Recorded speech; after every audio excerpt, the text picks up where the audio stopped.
Qu'est-ce que la numératie?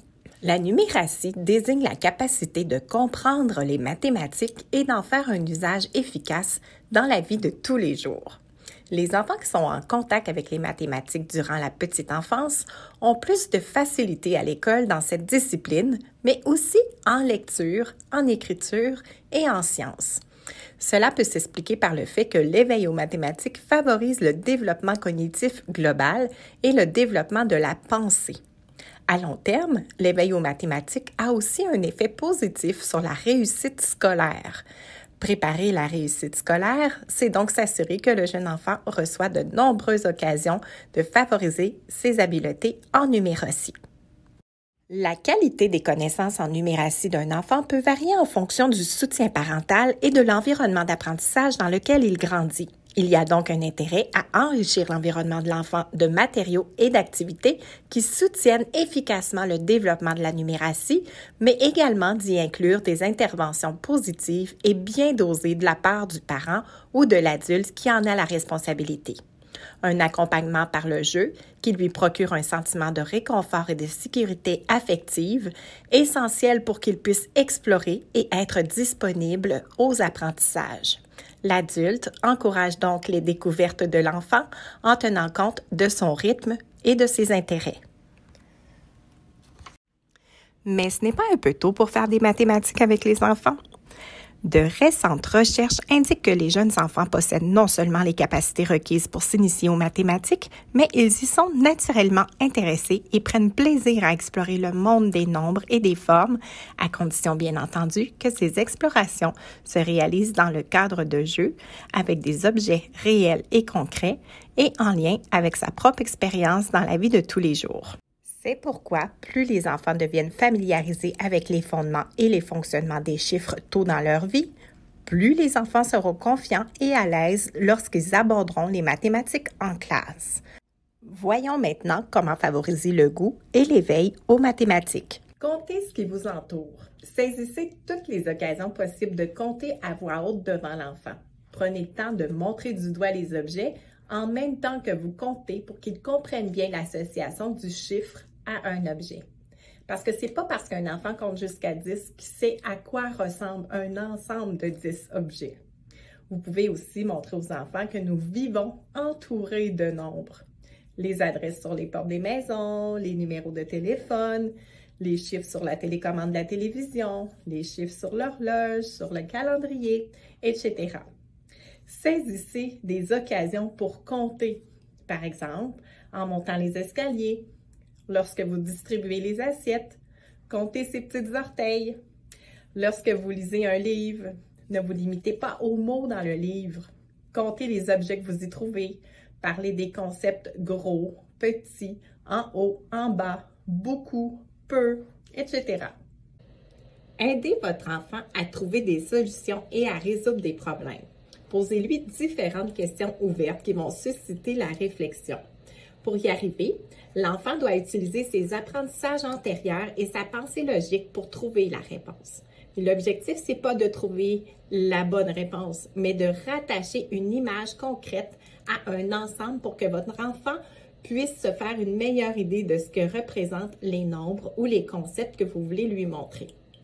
Comme, par exemple, le petit enfant de 15 mois qui utilise essais et erreurs pour tenter de mettre son bloc rectangle ou carré ou triangle dans son trieur de forme.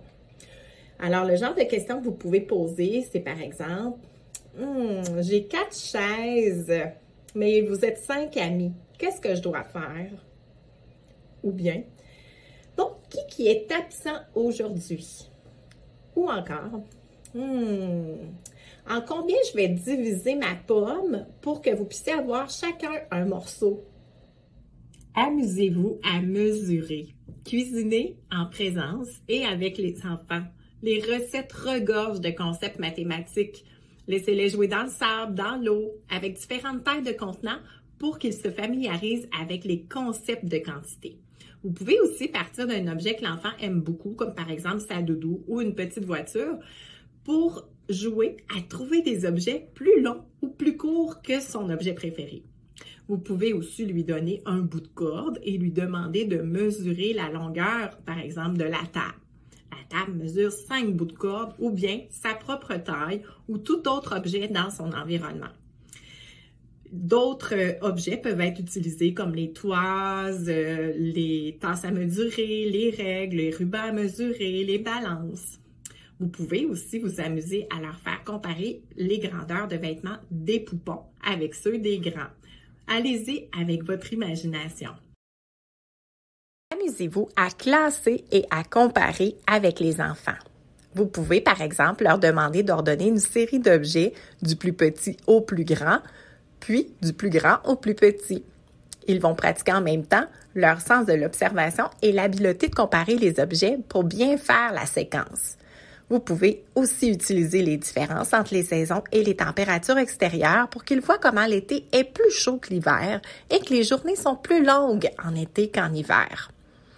Amusez-vous à sortir des plats avec des couvercles. Demandez-leur d'associer le bon couvercle à chacun des plats. Vous pourriez aussi demander de classer les vêtements des amis par catégorie. Les mitaines ensemble, les cache-cous, les bottes. De trouver aussi les paires de bas qui sortent de la sécheuse.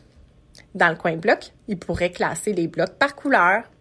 Vous pourriez aussi les faire participer au tri des déchets, la récupération ensemble, le compost ensemble, les autres matières résiduelles ensemble. Ainsi, vous l'amenez à s'exercer, à recueillir, à organiser et à interpréter des données. Amusez-vous avec les formes géométriques. La géométrie est un autre domaine des mathématiques à explorer avec vos enfants. Commencez par des formes simples comme le cercle, le carré, le triangle et le rectangle et exercez-le à trouver ces formes dans son environnement. Par exemple, la boîte de céréales de forme rectangulaire, l'assiette qui est ronde, le panneau routier triangulaire, la table rectangulaire, etc. Amusez-vous à faire des séquences.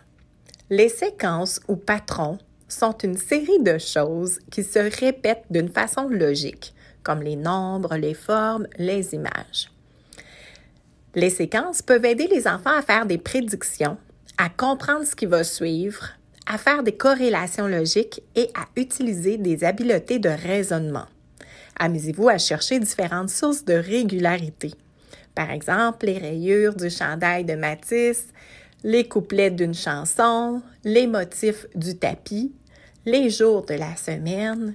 Permettez-leur d'enfiler des perles de couleurs et demandez-lui de reproduire la même séquence que la vôtre. Affichez une séquence de l'habillage ou une séquence de la journée. Ce sont tous de bonnes idées pour pouvoir travailler ce concept avec les enfants. Introduisez des notions temporelles et spatiales au jeu et dans le quotidien des enfants.